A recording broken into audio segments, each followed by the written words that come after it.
Alright, we're back. And we did get interrupted, but Ronald will finish his report. Okay, I do not hope you mind if I start over. There's not that much. No, it's okay, it's okay.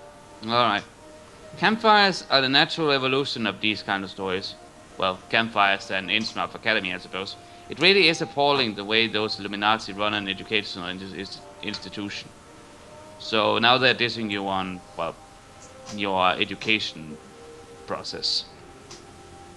By the way, okay. Yeah, I really don't know how this is the Innsmouth Academy's fault. No idea. Also, the next thing, you should you should have seen the school I attended in my youth. I believe it was the inspiration for Hogwarts. Huh. Funky. Now the next one is The Gypsy Curse, because there's always gypsy curses.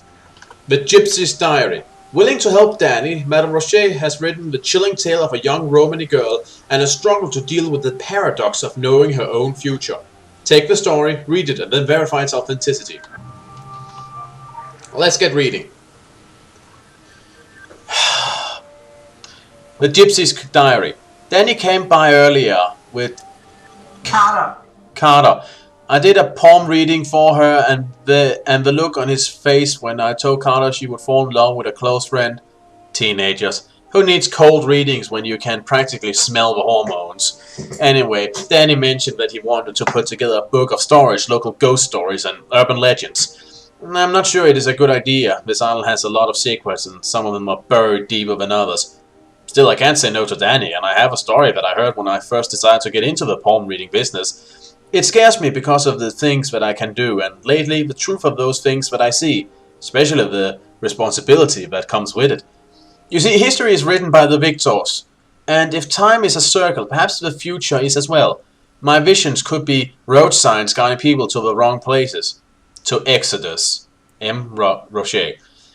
In the beginning, the family wasn't sure that they wanted to settle on Solomon Island. It's cold, complained the youngest girl, Sinroy. Papa, it is too cold. It's lonely, complained the mother, Kessia. Husband, it is too isolated. It's dark, complained the older brother. Onas, I think? Oras. I think that's an R, but it can be R too. That's the problem. That's the exact problem. Right there. That's what we meant. Oras. Papa, it's too dark. Abraham, who was a good father and did his best to make his family happy, considered their words carefully. His mother, Eldemia, spoke quietly. The roots of magic have grown deep on this island. We will find peace here. Elderia was a seer, and her predictions always came true. Abraham weighed his mother's words before making his decision. We are Romani, Sinroy. Our lives drive away the I think that is an F actually. Sinfoy. Sinfoy. Our lives drive away the cold. We are Romani, Kessia. Our family will drive away the loneliness. We are Romani, Ornas. Our hearts bring the light wherever we travel. Mother is right. There's a great future here for us all. So they settled on the island and in time grew to love it as their home. Eldenia eventually fell sick, and on her deathbed she called for the girl Sinfoy. Pulling the girl close to her, she produced a thick leather diary from beneath the covens. This diary is distilled in time. Every morning of your life, when you check the diary, it will tell you the events of that day. Every night, the same page will be blank, and you will need to write down exactly what happened. Sinfoy took the diary, turning her fingers over the leather in wonder. Should I read it? Should I know? She asked. But Eldelia was dead, and the questions went unanswered. Time passed, and the diary came to be everything to Sinfoy. She read through the diary entry each morning and prepared herself for the event of the day. She knew what she was supposed to do, and she followed the script of her life. Every night she dutifully wrote down everything that would happen. When the diary told her that her brother would break his leg, she didn't warn him, and she didn't flinch at the news when it happened. The diary had told her that he didn't want to know. But when she came home that day, she found her parents gathered around her brother. His leg was broken, and his pelvis, and his hip. He had been beaten and sodomized by a group of ruffians from the town. Written across his chest in blood was the epitaph, Gypsy Scum. If you knew what was going to happen, would you have told yourself? Sent a letter to yourself in the past? Even if you couldn't change it? Sinfor asked her brother, tears streaming at his pain. Onas shook his head. The man I was this morning was a happier man. Knowing this pain was coming would just have robbed him of his happiness. I would never tell. That night, Sinfor wrote only that her brother would break his leg, and that he didn't want to know. Sometime later, Onas met the love of his life while getting a medical checkup. Life continued until the day that Sinfor was performing her regular ritual of reading the diary to prepare for the events of the day, and she turned the page to the current date and gasped, shocked by the words written there. Today, mother and father died in the fire that burned down our house. This is the saddest day of my life. Distraught, Sinfor ran immediately to warn her father. Confronted by his hysterical daughter, Abraham listened to her ramblings about his imminent death. Being a kind father, he humored her and spoke to his wife. Together they made sure that no fire or spark was lit in the house, the day or night. All the while Sinfor clung to them, convinced that they would somehow find a way to burn and die before her very eyes. The night came and they both still lived. Relieved, Sinfor returned to write in her diary, but she hesitated. What if she wrote that nothing had happened? Wouldn't the fire actually happen then? Had she prevented the fire by warning herself about it? Was the only way to prevent her parents from dying to, in fact, lie and write that they were going to die? She filled in the entry exactly as she'd seen it that morning. But as time passed, Sinfor began to lose trust in the diary. What was she leaving out at the end of each diary? What were the things that she wasn't telling herself? These worries weighed on her, and she began to live her days in constant fear of the details she didn't know. Any surprise was not to be trusted. She began to keep herself in the home, preferring to stay inside where it was safe. She grew listless, only checking her diary in the morning and at night, filling it with the same safe phrase day after day. You stayed at home, all was well, you are safe and you are still beautiful. A black depression seized her, and her parents brought in several doctors to examine her, but there was nothing that could be done. Sinfor had simply given up on living her life. It was almost a relief for her on the day she opened the diary and read the very last entry. Today, you are going to die. You will walk to the cliffs near the Langmore Bridge and throw yourself off. You will always be beautiful. Humming, she dressed herself in the best clothing she had that still fit, bade goodbye to her parents and walked along the road to the cliff near the Langmore Bridge. And then she threw herself off. And as she fell, the last thought that passed through her mind was, who wrote that?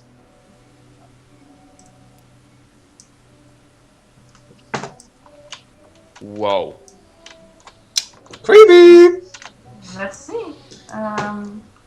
That's the location of Sinfor's suicide. Yeah, it was the bluffs around Langmore Bridge. Langmore Bridge. I know where it is. Follow me. Yeah, I can see it.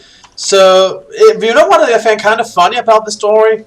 What? The thing that drove her mad. Not knowing what would happen, what surprises would lay in wait. What eventually drove her mad was the very same thing every one of us face all the time. We don't know the future. We don't know if our plans will work out. We don't know if what we planned and said would happen will come true. It's always been like that. But she suddenly thought she found a magic way out of that, and when she lost that magic way out of that, well, she lost her fudge. She snapped. Also, zombies following.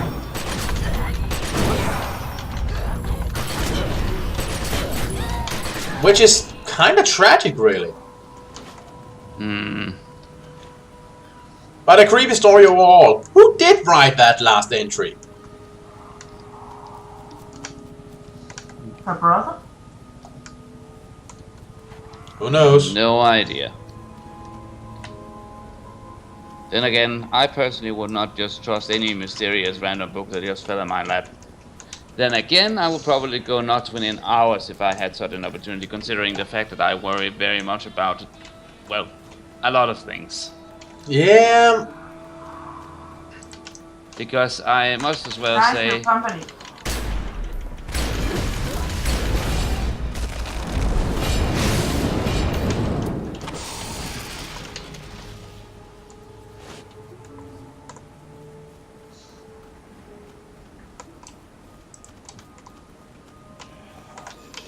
Wait, that one's still alive.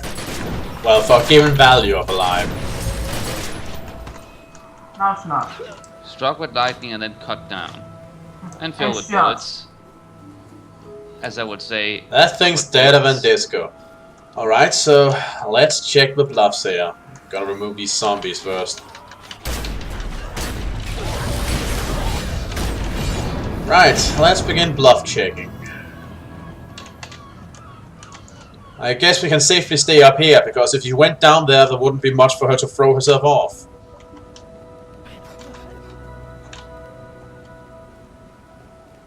Well, there's a bunch of zombies down there gathered, so.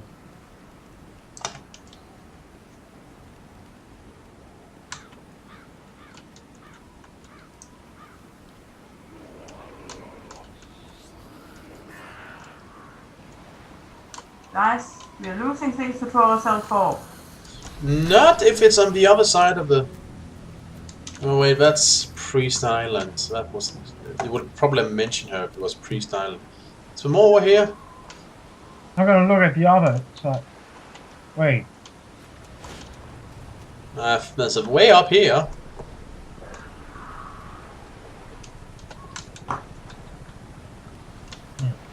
I saw something. I'm gonna look in the other direction, on the other side of the bridge. Right. Might also be bluffs there. Wait, stop. Me? No, not you. Just zombie. Look around for lore, that's usually a good indicator we found the right spot. I notice. Well, that thing has been dead a long time.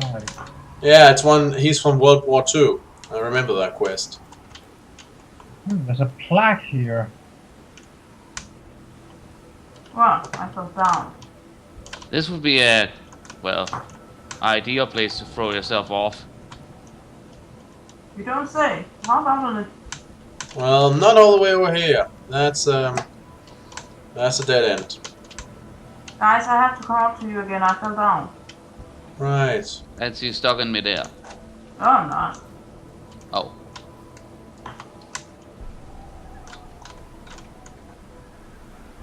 Wait a second. You think it might be something like this, wouldn't It you? would be ideal right here. Yeah.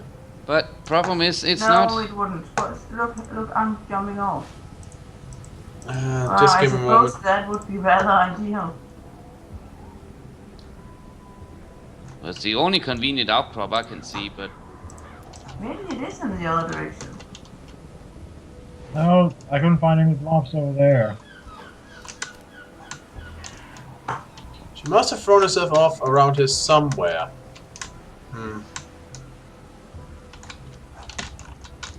Wait, what was that? What was it must have been a blood. Triggered my eye. I thought I saw a piece of snow out of the corner of my eye when I ran past. I thought I saw that too.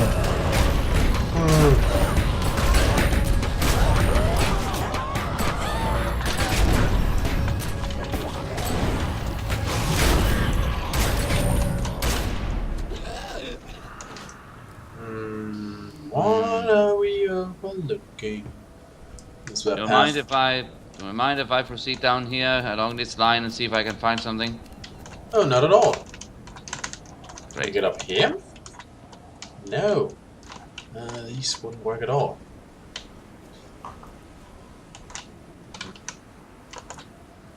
Law. That's really be the best signpost, but here be weird shit.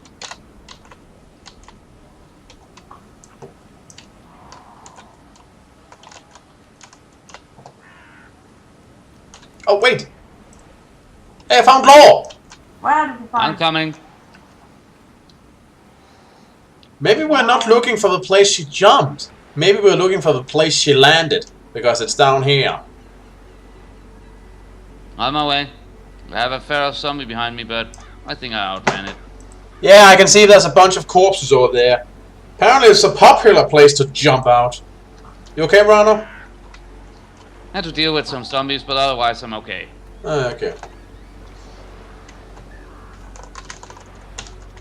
Right. There's Law over there. Yeah, you're right. It was Sin 4.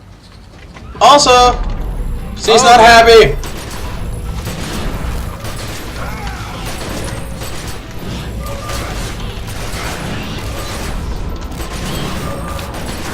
Now we're fighting a ghost of a woman who basically had her reality very fucked up.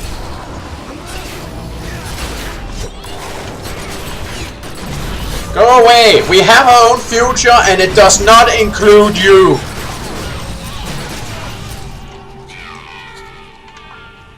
Oh, I just got the Scream achievement for killing 100 specters. Okay, let's see. Oh wait, Law first. Law first. Almost forgot. Let's see. Once upon a time, there was a diary. Opening a book is opening a door. Opening a book is making a promise. You should be wary of more than paper cuts. Eh, sweetling? I'll give you 3 pieces of advice to stop you ending up like that girl. Firstly, never trust your grandmother. Secondly, don't spend so much time worrying about consequences. Else you'll start sounding like the dragon with their mystical, we know how it all turns out bullshit.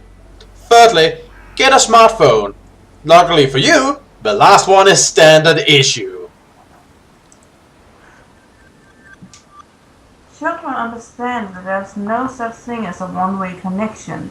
Everything flows into the future and everything flows back into the past.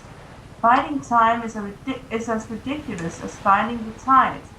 The girl should have known who wrote the last entry in her diary. We do. What? Is that symbolic or did they really write that? If they did, wow, douchebaggery. The problem is you never know with the dragon.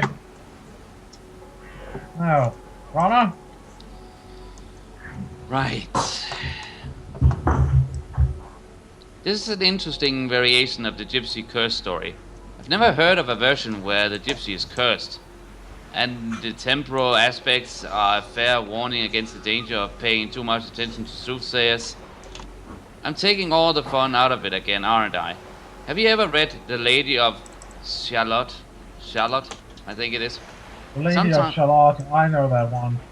Sometimes I wonder if you're the mirror I am using to avoid the curse. Never mind, good luck. Oh, good job. Right.